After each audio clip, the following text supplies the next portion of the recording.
Bueno, Silvina, contame un poquito cómo evaluaste los ganadores y perdedores después de toda la jornada extensísima vinculada con el tratamiento de la ley, tanto los puntos de las leyes bases como los puntos vinculados con el paquete fiscal. Bueno, si querés vemos unas placas y lo empezamos a analizar con toda la mesa para ver un poco quiénes fueron los ganadores en principio de esta media sanción de ley bases y paquete fiscal. En primer lugar, claramente, lo dijimos hace un rato, Javier Milei, el presidente, consiguió su tan anhelada media sanción de estas leyes que para él es el puntapié inicial de una nueva Argentina. Acá te vas a sorprender, pero también entre los ganadores podemos mencionar a la CGT y los sindicatos. ¿Por qué? Porque la reforma laboral que salió, esto que hablábamos hace un rato, no trató los artículos que tienen que ver con, bueno, el paquete de los sindicatos, ¿no? ¿Qué iban a pasar con los sindicatos, la obligatoriedad, cómo se iban a financiar? Esto también quedó afuera y son hoy uno de los ganadores, por lo menos en esta primera etapa.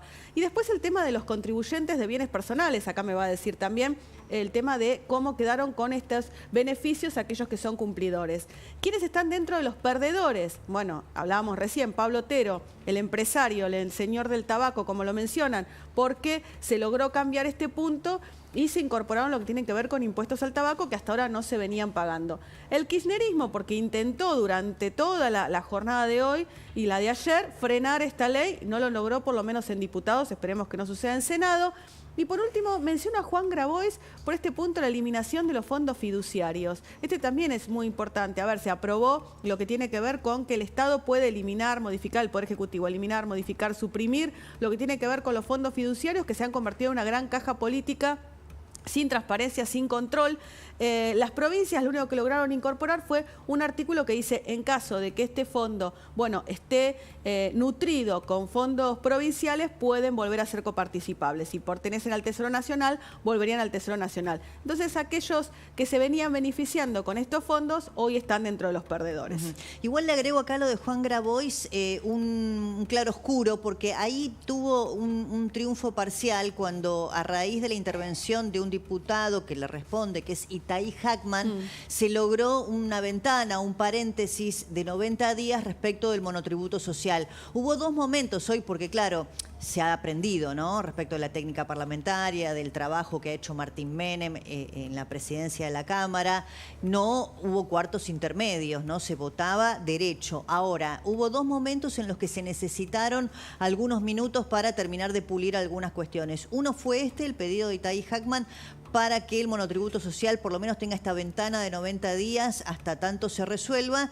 Y otro momento también vinculado con la discusión del paquete fiscal, que ahí logró también Nicolás Massot incorporar un artículo que me parece, no sé, le pregunto a Iglesias y a Finocchiaro, deja por lo menos la ventana abierta, no sé si la puerta, la ventana abierta para pensar en regímenes especiales como el de Tierra del Fuego, ¿no? Porque quedó estipulado presentar un proyecto que modifique las exenciones tributarias con el fin de aumentar la recaudación. Todos miramos allí, ¿no? Miramos a Tierra del Fuego, no sé si es una lectura correcta. Ale. Bueno, a ver, yo creo que tanto eso como todo lo que hemos votado en relación a poder eliminar, modificar organismos. Nosotros tenemos un Estado que está quebrado y con la menor presión tributaria que se pueda hay que ser más eficiente en el gasto, ¿no es cierto? Entonces, si hay regímenes especiales que no tienen razón de ser, que quizás lo tuvieron en algún momento, ¿no es cierto? Pero bueno, hay que trabajar, hay que tratar de hacer el despegue de la forma, digamos, menos violenta posible, pero hay que hacerlo. Si nosotros tenemos organismos en el Estado que alguna vez tuvieron razón de ser y ya no la tienen, si nosotros tenemos empresas públicas que no sirven para nada, a ver, yacimientos carboníferos, el río ¿cómo es? Río Turbio, sí, sí. Río Turbio, hace 40 años que no saca una piedra de carbón. Solo sirve para que Aníbal Fernández tenga trabajo cuando no lo pueden hacer ministro. No, pero no es un chiste esto, porque lo pagamos todos nosotros. Mirá, cuando Ronald Reagan asumió como presidente de Estados Unidos, hizo un gran mapeo del Estado, que tenía un Estado elefantiásico. Y él descubrió de la época de Johnson varios organismos, entre ellos uno que él puso como ejemplo. Cuando se creó le daba subsidios a pequeñas empresas agrícolas, ¿no es cierto? Y había tenido algún sentido. Cuando él asumió, daba $1 millón de subsidios, pero costaba 67 millones mantener eso por año. No tiene sentido y nosotros tenemos cosas así en el Estado, ¿no es cierto?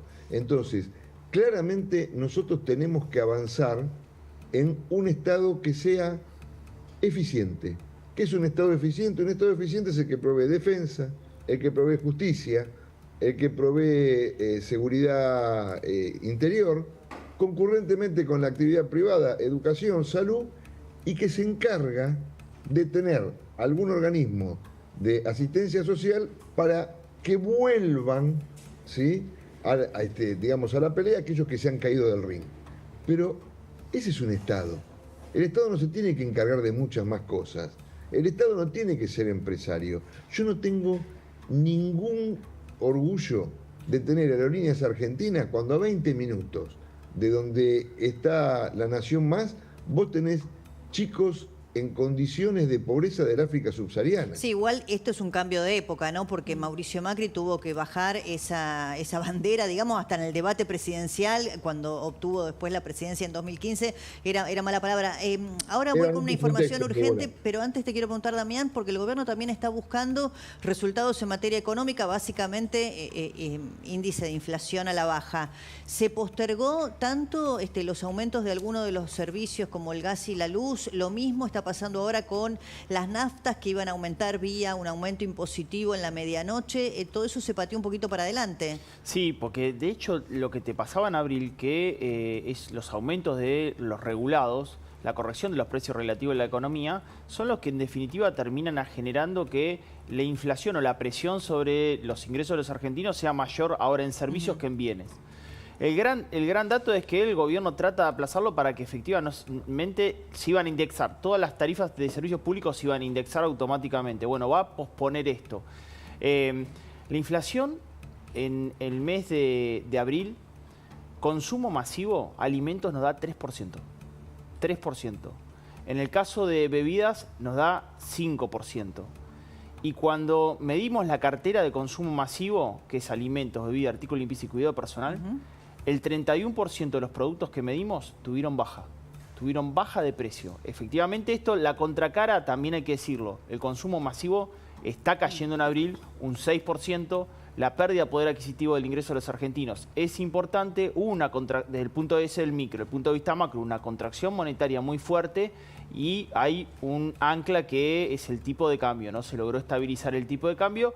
Después podremos analizar el frente externo, pero este es el escenario que hoy uno tiene frente a la inflación. El gobierno quiere evitar que efectivamente haya un ajuste, digamos, de tarifas y termine impactando en la inflación, ¿no? Flor, preparada, cuando tengas el tuit, vamos con esta información urgente. Acaba de publicar este tuit el ministro de Economía, Luis Toto Caputo.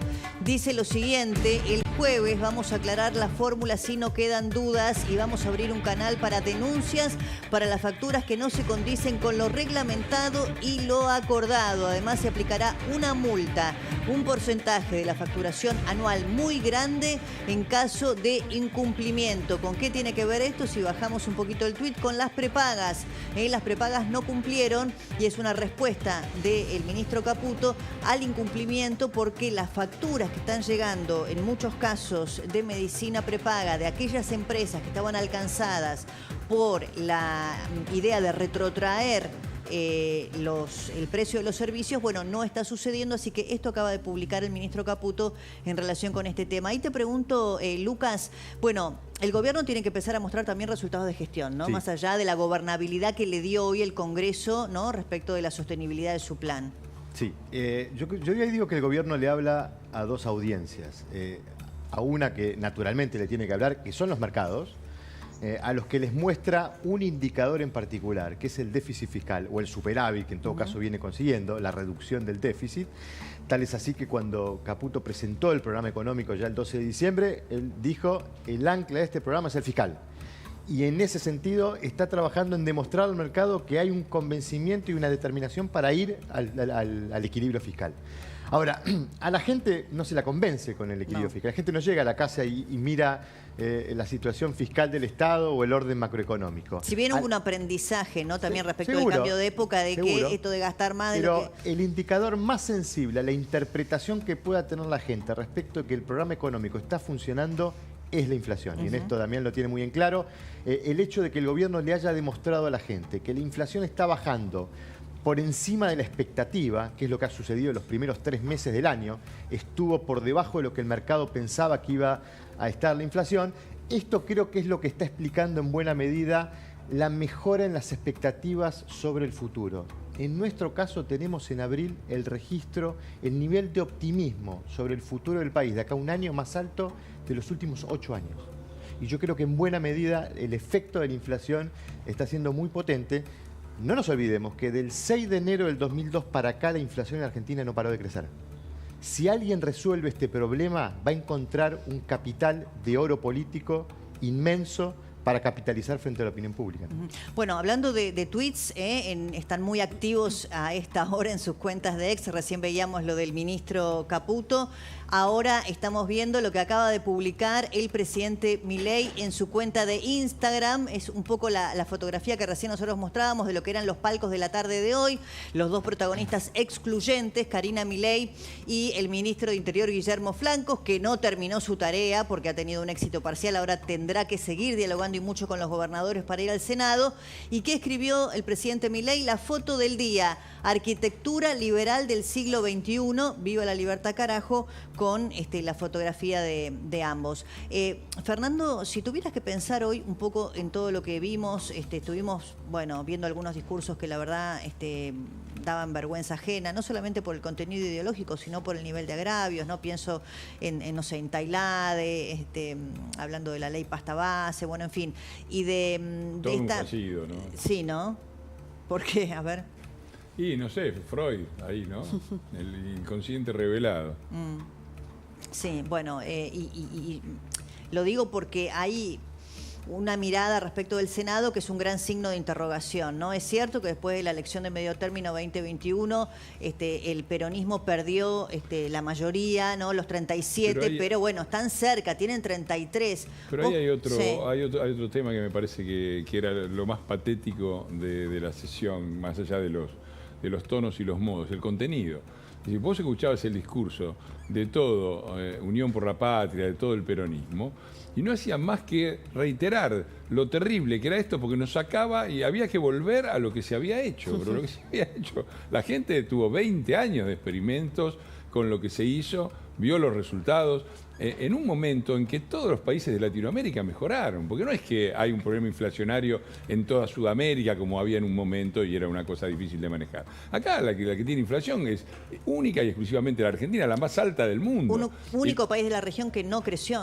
Pero es un país que no creció, que sumergió en la inflación y que está en crisis en todos los aspectos de la vida, porque la región, mal o bien, mejoró un poco la salud, un poco la educación. No es una región brillante, no es la que avanza más en el mundo, pero avanza. Y nosotros fuimos para atrás. Entonces la gente está harta de y el peronismo no tiene otro discurso que decir volvamos para atrás. Por eso los veo en una crisis terminal. El hecho de que el cierre del discurso más importante, de la ley más importante, del bloque peronista, lo haga Moró, un radical, ya lo dice todo. No se pudieron ni poner de acuerdo sobre qué peronista tenía que hablar.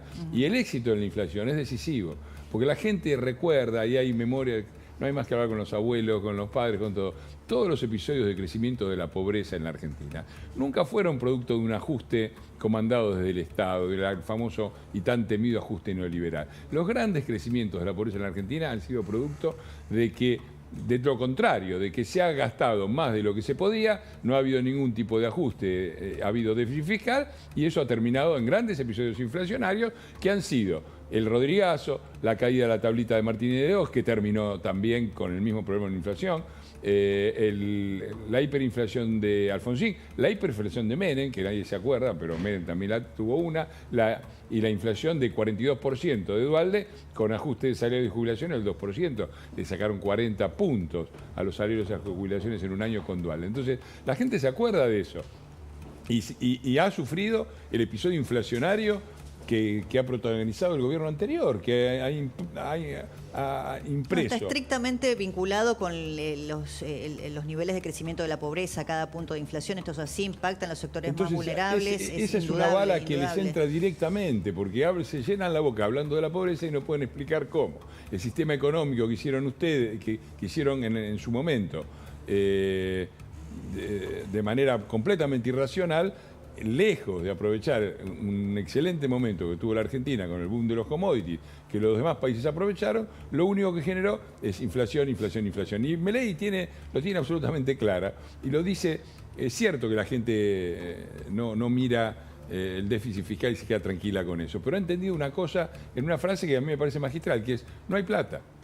Y la gente ha logrado finalmente en la Argentina una cosa difícil, que es ligar la economía de un país con la economía propia, porque vos en tu casa, cuando sabés que si gastás más de lo que ganás, a la larga va a ser una crisis, y que cuando no hay plata, en un momento le tenés que decir al pibe: mirá, eso no puedo, no hay plata. Eso sí creo que se ha hecho carne. La gente ha entendido que la macroeconomía no es una cuestión de tecnócratas que le va la vida en que el gobierno haga una administración. Bueno, hay que razonable. ver cómo conjuga la gente el tema motosierra y licuadora, digamos, Damián, ahora a partir de la eventual incorporación otra vez de la cuarta categoría del impuesto a las ganancias, si es que va al Senado y también se aprueba. ¿Cómo queda a partir de ahora? ¿Quiénes empiezan a pagar y con qué escalas, no? Porque claro, hay un escalonamiento más gradual, no es como antes que enseguida caías al 35%, ¿no? Bueno, sí, a partir de 1.800.000 para soltero, 2.300.000 para casado con hijo, una familia tipo, comienzan a pagar ganancias, ahí lo tenés en placa. Lo bueno que efectivamente son escalas más progresivas lo que terminó figurando en esta media sanción. Y después va a tener un ajuste que no va a ser trimestral, va a ser semestral. Y acompañado a esto, obviamente en el caso de los que pagan impuesto a las ganancias, es un impuesto que lo veo más progresivo, está lo que estamos viendo en Graf, el monotributista. Yo te digo que había tipos que estaban con máscara de oxígeno. Sí, claro. Máscara de oxígeno, monotributista. Hoy te que permite facturar hasta cuánto por mes, es un cambio enorme. Hasta 68 millones de pesos al año, anuales sí, permiten, y además convergen los dos tipos de servicios, monotributistas, sí, claro, servicios y cosas muebles. Ahí, fíjate, aumentaron las cuotas mensuales entre 200 y 300% y permite hasta 268 millones de pesos anuales. Esto había los sido grandes olvidados, los monotributistas. un robo Sí, a mano armada sí, tan grande lo que le estaban haciendo a los monotributistas, que este proyecto todavía queda retrasado en términos de ajuste inflacionario desde 1998 a la fecha. Este tope que ajustaron, que te digo, para los monotributistas de un oxígeno muy grande, sí, debería estar hoy en, ¿saben cuánto? 142 millones de pesos. Lo ajusté por inflación desde 1998 a la fecha. 142 millones de pesos. ¿Y en cuánto estaba, perdón?